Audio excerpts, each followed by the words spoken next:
Hey, Warlock Rock, give me a word. Let's go with coffee. Dragon Warrior, can you give me a word? Everyday Tiger Wizard, let's go with Bog Witch. Awesome, let's make the swamp hut of the caffeinated Bog Witch together.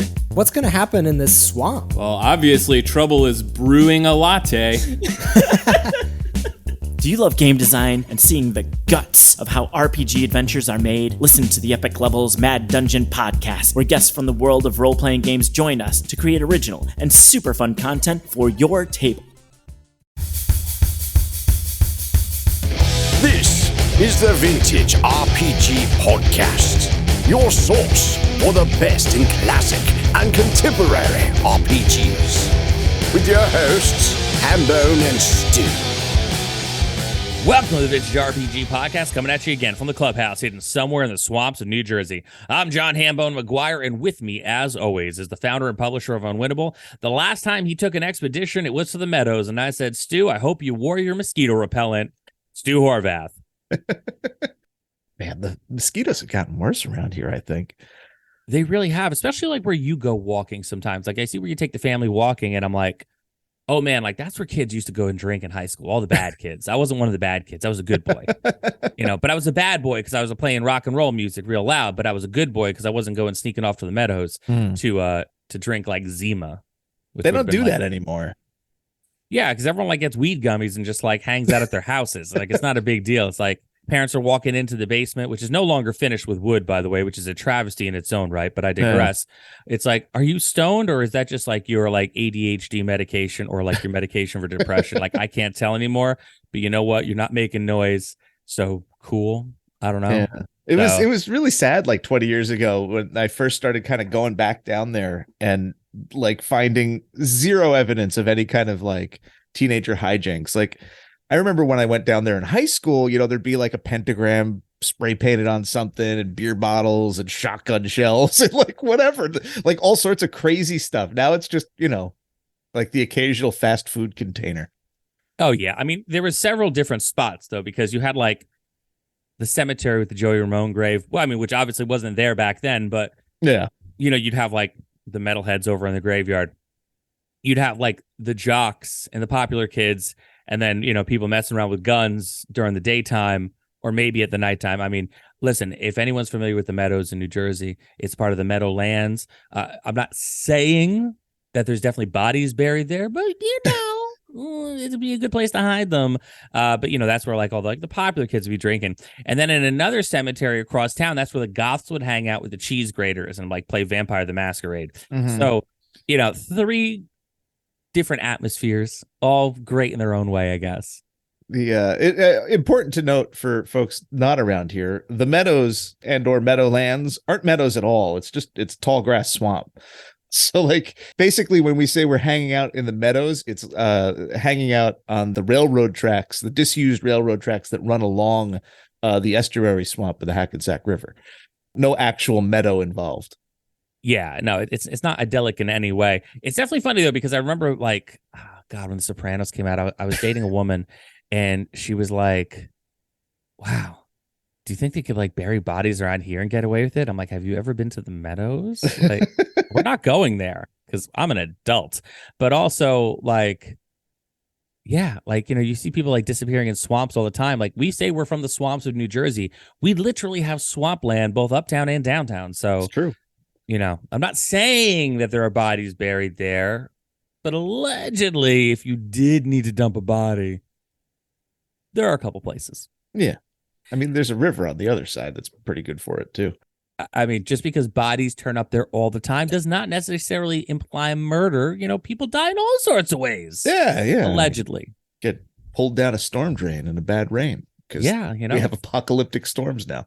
We do, no clowns in the drains though that I can prove, but that we know of. We did have a state fair around the corner. And there was always clowns hanging outside there. It was weird, but anyway, still is. Anyway, this is a role-playing game podcast. Yeah. I mean, I don't think people were ready for the mental health talk and like the therapy that went on last week. But like, yeah, I mean, at least we're talking about murder this episode. Yeah. And mosquitoes.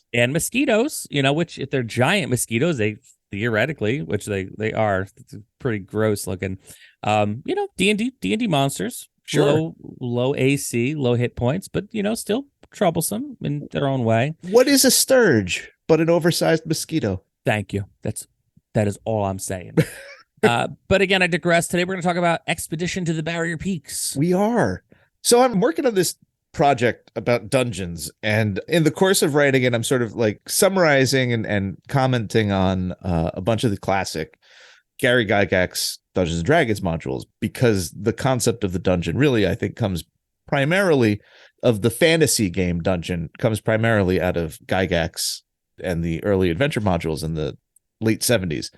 And I find that at this point in my career of doing this, I just don't care about them anymore. They are sort of like, I appreciate them as historical objects that are sort of really important to the development of the hobby, but like there's only so, like, they're very basic. Send your hate mail too.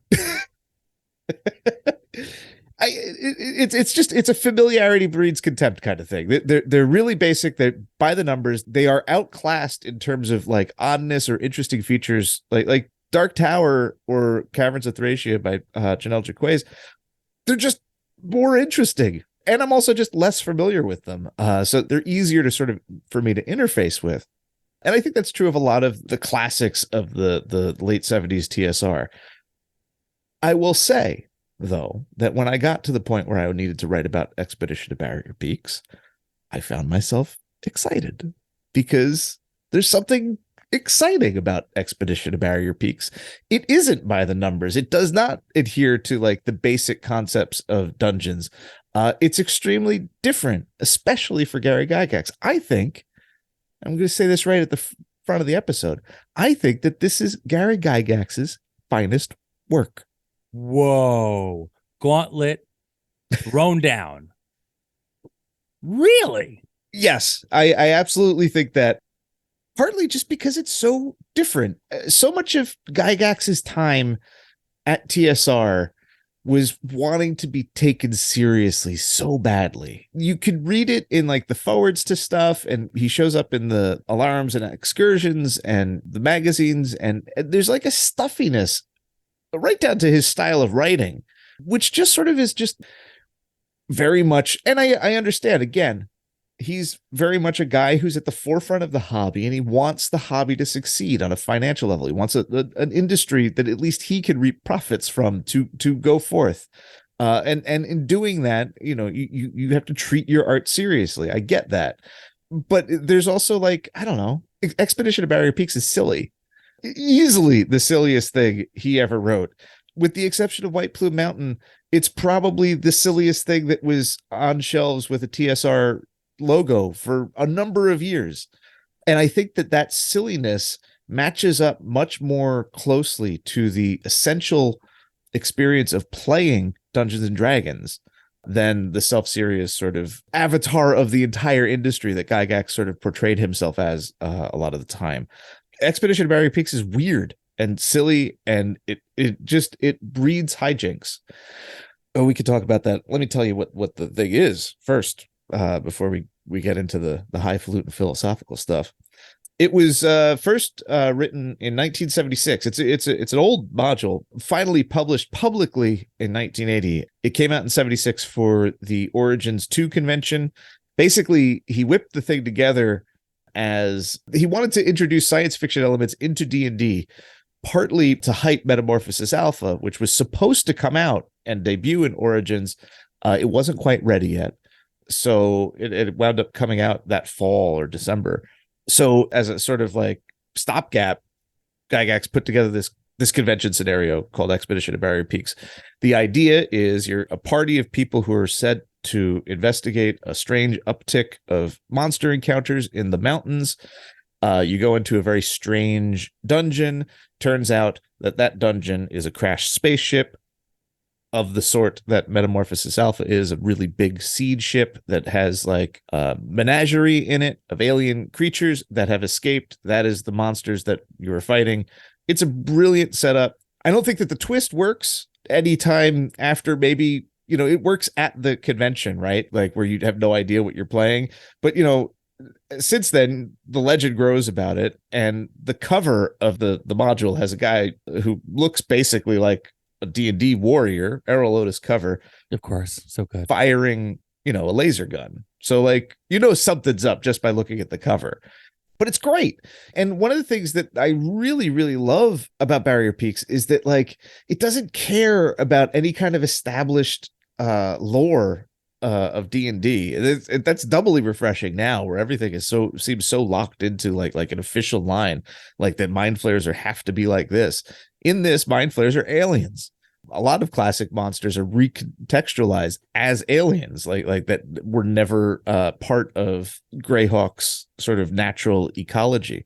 I love that. This also introduces the frog-he-myth or frogamyth, however you want to pronounce it. I've heard it both ways. It's one of my favorite monsters ever. So good. And what a way to introduce it with a full page color illustration by Errol Otis. One of my favorite things in this period of D&D is that illustration. Like the other S modules, with the exception of White Plume Mountain, it comes with an art book that sort of supplements play. You really need it to kind of sell the mystery, I think, but it also like really rapidly shows you that you are on a spaceship. You're fighting. An early encounter involves robots. There's all sorts of high-tech items that you can get in lieu of magic items. And in this, Gary Gygax used like his Tomb of Horrors powers of evil for kind of like a good evil. And sort of the idea in Metamorphosis Alpha is that you no longer have access to the knowledge of the technology. So like you're recovering technology on this spaceship, not knowing that it's really a spaceship. Gygax wanted to kind of apply that idea to this game. So to cut against, modern players sort of understanding technology and to sort of simulate the idea of these fantasy characters not knowing how to use a gun or recognize how to use a gun. they are very ergonomically incorrect. So a lot of the times when you pick up the gun and you hold it as you would as a modern 20th century person, you're actually pointing the business end of the pistol, the laser pistol, at you. Oh God. So like there's a lot of hijinks like that where he intentionally subverted the technology designs so to make them dangerous if you assume things about them as a 20th century person, which I think is pretty great. And it's just like I said, it's a silly tongue-in-cheek romp the entire way through. It does not take itself seriously. It's plenty deadly, but there's just a little bit of that funhouse vibe in a way that you just never see Gygax do before or since. And I love it. I think it holds up. I think it's just infinitely more interesting than your by the numbers dungeon crawls, even though those by the numbers dungeon crawls really established the basic template of what a dungeon crawl is so that we could, extrapolate different experiences from that, one of which is Barrier Peaks. But I think it's really interesting that this is also like, even though it's a 1980 module publicly, that this was written in 76, and that Gygax was being this doofy with Dungeons and Dragons that early. So I have a lot of different thoughts on this, and I think that, over the course of the years that I've played Dungeons and Dragons, my thoughts on Gary Gygax consistently change and evolve, and not in a negative way. It's just I see the idea of him and his creation and the multifacetedness of it all differently. Every so often it evolves, it changes, and like I kind of see things different ways. And like some of my takeaways from what you said earlier about him trying to be taken seriously was, in the end of the day, when you write a tabletop RPG in any form, an adventure, source book, whatever, you're a writer. You are like a legitimate writer. And it's hard to be taken seriously as a writer if you're writing these, quote unquote kids games. Yeah. Right. Even though, right now I'm running Into the Borderlands for my gaming group, for my Monday night group. And, it's kind of crazy because when you read through a lot of these old D&D books, right? It was originally written by Gygax and Mike Carr, but like they're using a lot of $2 words. Yeah. It's not like written from the seventh grade educational level. Like, this is a person who's very well spoken, very literate. And I'm in here, like, and I'm a writer, and I'm looking through it. I'm like, I've never heard that word before. And like, I figure out what it means. And I was like, oh, so instead of just saying this, he said the same thing, but with this like fancy word that feels like I got to put a quarter in the swear jar when I say out loud. It's definitely an interesting way to look at it. So, I can also see from the perspective of like trying to be taken seriously as a writer, trying to be taken seriously as a publisher, trying to be taken seriously when you're writing a quote unquote kids game consistently, because this is back in the day, D&D wasn't like part of the cultural lexicon yet. Yeah. I also see it from the perspective of like trying to keep it to not be associated as a kid's game. I mean, granted, they took the money and ran with the D&D cartoon, and no one blames them. I love it. But like, up to that point, you have to try to make a more intelligent production, I think, in order to destigmatize the idea that it's just a game for kids, and to have it be like taken seriously in any way, shape, or form. So I think the surface level simplicity of it sets it apart from a lot of modern RPGs, and it makes me understand why people try to go back to it so much, because it is elegant in its simplicity. It's a lot more dangerous than you think it would be, and also it is very, like, from a scholastic standpoint, very well written. I also have a perspective of him where you look at something like Tomb of Horrors, and you look at something like, Into the Borderlands, and you look at something like Barrier Peaks, and it is a way of showing you, like, essentially three different styles of being a dungeon master. You have the middle of the road dungeon mastering with Into the Borderlands, or Keep on the Borderlands. I'm sorry. I'm playing the Goodman Games, the big, thick Goodman Games one. And by the way, original Adventures Reincarnated that they are doing for Goodman Games, that series, is worth every penny. Those books are thick. They've got every and listen, we don't get paid by Goodman Games to say this. I just happen to be a fan of what they're doing with these things. Worth every penny. You get the old version, you get the new version, you get a lot of behind the scenes stuff in there. Really great stuff. But like, it's a very base level. This is how you're a dungeon master. Tomb of Horrors is like, this is a dungeon master on the kind of drugs that make you very vindictive, and you are like wrathful. And then Barrier Peaks is like, hey, this is a fun dungeon master. We're going to get weird. Let's do this, And I think that there is a lot to be said about Gary Gygax for the way that he was able to present stylistically the same game, but three different ways to give kind of everybody a taste of how they could. Because remember, like, this time, it's like the only game in town pretty much. Yeah. So like, to be able to show within a specific product line that you can do three different things and you can do it your own way. It's no small feat, because if you look at modern products, it's like, well, this is our product and this is what you get. And this is how we do this. And we do not deviate from this because we cannot risk not making money. Right. So I think it's cool. I think it's definitely, it's fun, because that's him kind of like, all right, this is my weekend game. I'm going to put the Hawaiian shirt on and we're going to get weird. Like, the attendees at that convention must have had their minds blown when he shows up with that. Because you think Gary Gygax is coming to town, he's going to bring this, and whatever this would be, it's that very specific, like, this is D&D. And then he shows up with this. He's like, oh, you're pointing the gun the wrong way. You blow your face off. What? Yeah. Wait, there's guns? What? Like, that had to be like cool, man. That had to be like one of those weekends that, like, and I'm sure anyone who's still there will talk about to this day when Gary came to town and he brought lasers. Yeah, and like, the thing about like the cult of Gary is like we contain multitudes, and the cultness of, like, Gary being a demigod or whatever, like, bothers me, because it's just like, dude did his best. Sometimes he was a jerk, sometimes he was really kind, like just like anybody else, right? The thing about, it's really unfair to Gary Gygax and his legacy, I think, to sort of try and make him into some sort of deity, because he was a dude who made a game that was extremely, had no reason to be prepared for the kind of fame or legacy that was thrust upon him, and increases after his passing.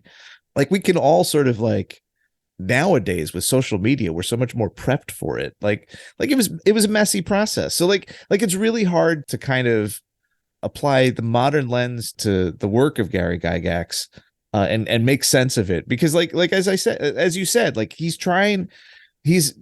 the head of like what is essentially an industry that's brand new, totally untried, and he's just constantly like doing stuff to try and make that make sense. And there was no map or rules or anything, and I think that that's super cool, and it not only he gave us D&D along with Dave Arneson, he also gave us, like you said, a range of things that all have like a significant legacy in the hobby. I just happen to think that Expedition of the Barrier Peaks is like the tastiest treat.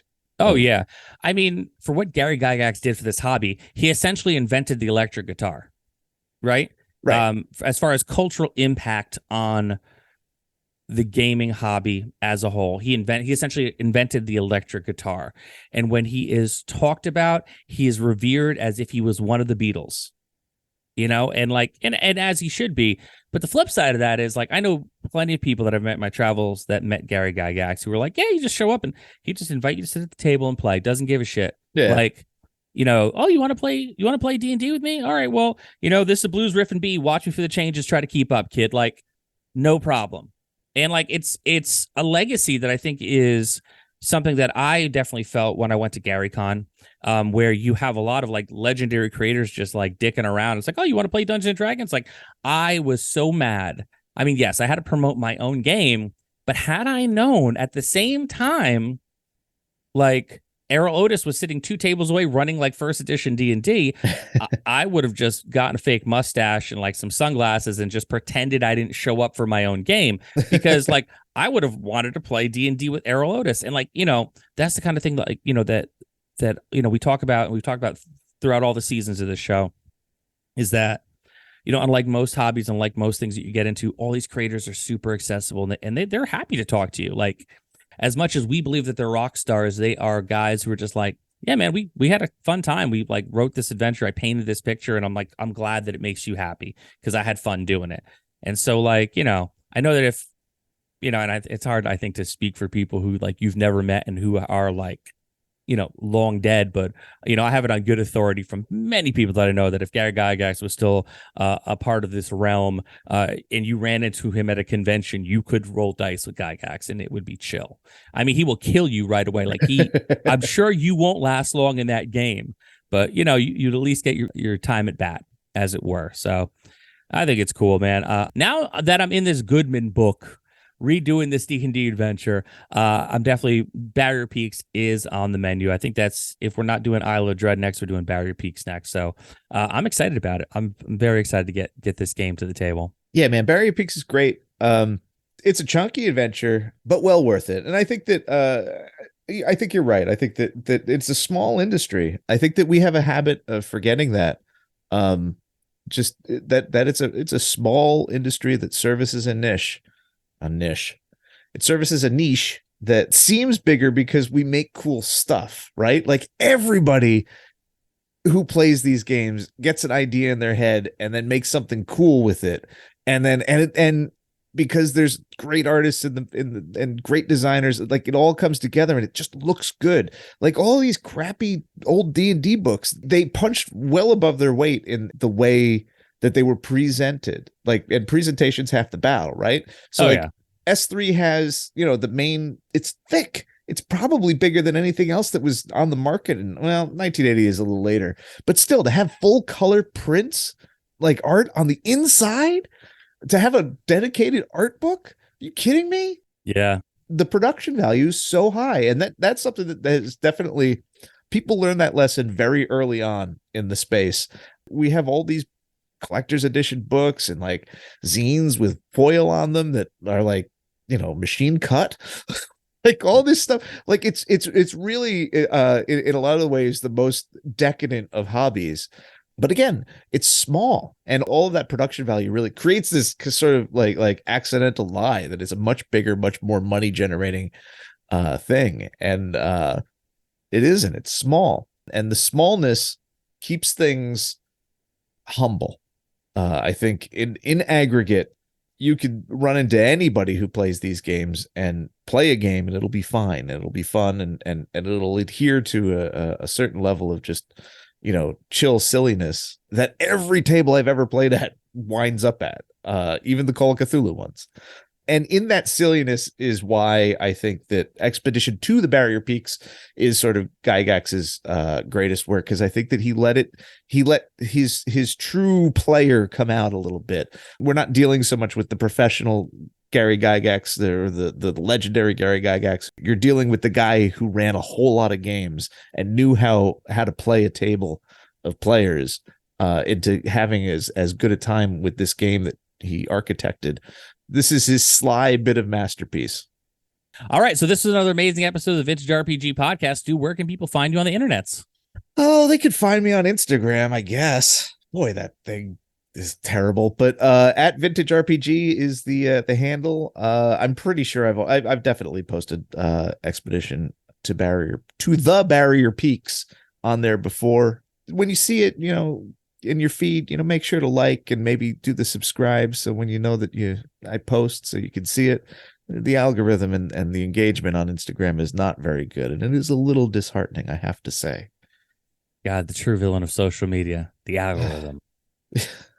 I hate the way it makes me feel. I really want to not care about engagement and stuff, and yet I do. I know. And it just makes me feel not good. So give those little hearts out. They make me feel good. When I think about engagement on these social media channels, like my favorite band, one of them, top 3 is the Replacements. And you always hear the stories like they just wanted to play music and hang out and get drunk with their friends. Like they didn't want to do any of the press stuff. They didn't want to do any the social stuff. It's just like, God, I fucking have to do this. But this is back when you had a record company willing to get behind you and do all the marketing for you. Like you literally just had to show up and they didn't want to do that. So I kind of feel that way, but with social media, because I have no company behind me, nor do you. I mean, we are the company, our own companies. And you're like, oh God, I got to talk to people. It's like, I don't know what the hell to say. It's like, oh God, show buddy Hambo. Yay. I'm going to do the song and dance. But I don't know if people who casually stroll through social media really get how important it is to engage with your favorite creators. Because like the D&D creators of old, who we will totally sit down and roll dice with you, we'll talk. We're happy to chat with people, but if you want to keep seeing the stuff that we post and actually, getting the information that we're totally freely willing to give out and hang, you got to engage. So please review and subscribe to the podcast on your favorite podcast channel. Unless you're going to give it 1 star, then just keep your thoughts to yourself. We don't want it, but it's important to keep the engagement any way you can, because it prevents shows like ours and prevents feeds like Vintage RPG on Instagram from going away. You can find me across the internet, John McGuire RPG. I'm on the Twitter, I'm on the TikTok, I'm on the Instagram. I'm posting more because I have stuff to promote constantly. Actually, I'm on Substack at John McGuire RPG as well. I'm not really writing about anything in particular, but I'm trying to write at least 2 posts a week. I did 5 that first week because I took a little sabbatical from writing RPGs to recharge my brains. But if you want to hear my thoughts and musings on random shit like the Hardy Boys and Nancy Drew mysteries, radioactive dreams, and how teen detectives make terrible criminals, that would be where you find that stuff. And if you like the show, don't forget to rate, review, and subscribe. Your reviews really do help other listeners to find us. If you really like the show, why not become a patron? Patreon.com/vintagerpg. We got early release episodes. They come out sometime on Friday-ish, depending on how late in the week we record it and when Alex gets back to us. We have a behind-the-scenes look at Stu's books. We have a behind-the-scenes look at 3-2-1 action. We have, at certain tiers, we run games for our patrons. I'm actually gearing up end of the month to run Call of Cthulhu. Stu, as we talk about this now, will have just kicked off his West Marches campaign last week. So that's pretty cool as well. We've got a killer Discord community that we'd love for you to be a part of. Patreon.com/vintagerpg. So for Stu Horvath, I'm John Hambone McGuire. May the dice always roll in your favor.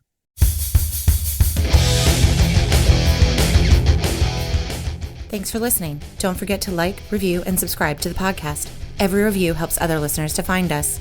The Vintage RPG Podcast is a ham-fisted production. Music by Dega West. Art by Schaefer Brown.